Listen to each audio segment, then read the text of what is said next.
All right, so we picked up a Lexus GX460.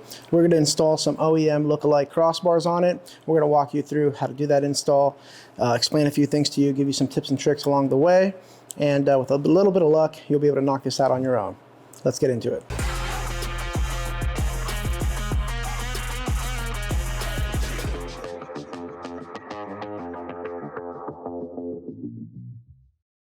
So these are the crossbars we picked up. They're basically like an OEM lookalike. Consider these like a bargain brand from Amazon, okay?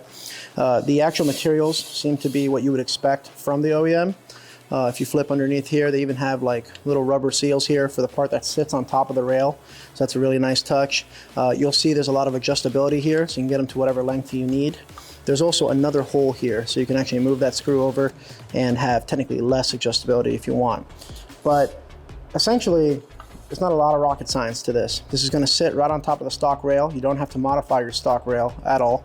And the biggest thing is these J channels are essentially going to slide underneath the rail that runs the length of your roof. So you'll slide these under, they'll kind of hook onto them, and then they will sit inside of here like so, and you'll punch a screw right through that, and that'll pull that tension up and make everything more secure and tighten the crossbar onto the rail.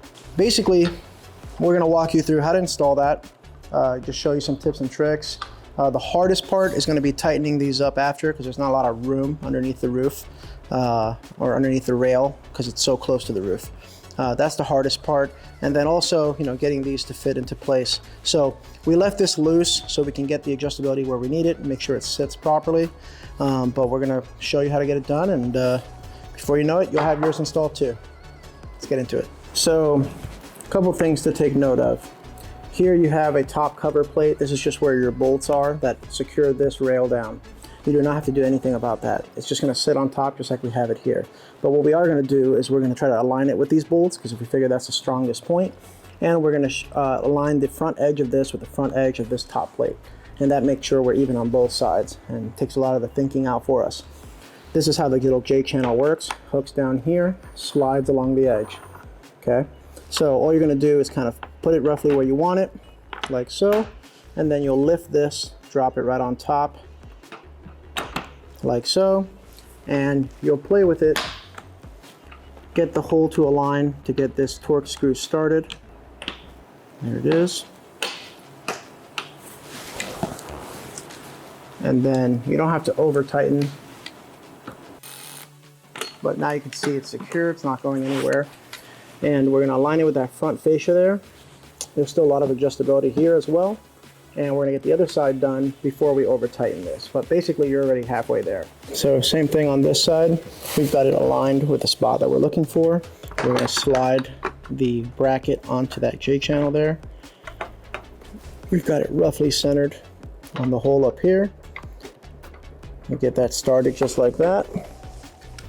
And then the other sides are already halfway torqued down. Torque this one down a little bit more. We'll hop back and forth and tighten each side until we have it more or less where we want it. But it's centered and aligned with that. But you're basically done. Once this thing gets tightened down, you'll come under here, tighten that torque screw as well to stop some of the play. But you can see it's already solid. Like this isn't moving much.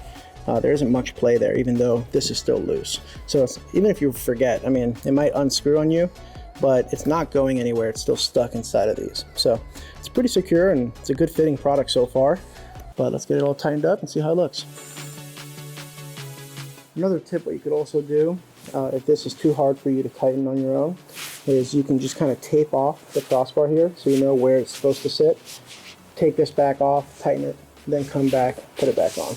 And that'll make a lot more sense for you. All done. All right, so we've got the crossbars installed, super easy install. I really like the kind of rubber pad underneath the ends of the crossbars. Keeps, plastic from rubbing on metal. So that was a nice touch. The fact that it comes with torque screws makes it easy to tighten things down, not strip anything. The J channel kind of system working with the rail that comes on the Lexus, super easy to work with, easy to get adjustability and even adjust it on the fly because the screw is accessible right from the top. This is going to get you more than enough to be able to carry like a cargo carrier or maybe even like a rooftop tent, things like that. It's going to be hard to tighten some of those things underneath because the distance from the roof is so small. So depending on what you're looking to do, if it's not just like snowboards and basic stuff, what I would say is probably go to like a Yakima, a Rhino Rack, or a Thule and get some more rugged, stronger, more versatile crossbars, or like a platform rack like Prinzu or Front Runner. That'll give you way more options, but it also costs way more. So for considering what we paid for these, we get the OEM look, a little bit more functionality out of our roof. Took like 5 minutes to install, so I really can't complain. Other than that, thanks for watching, and see you next time.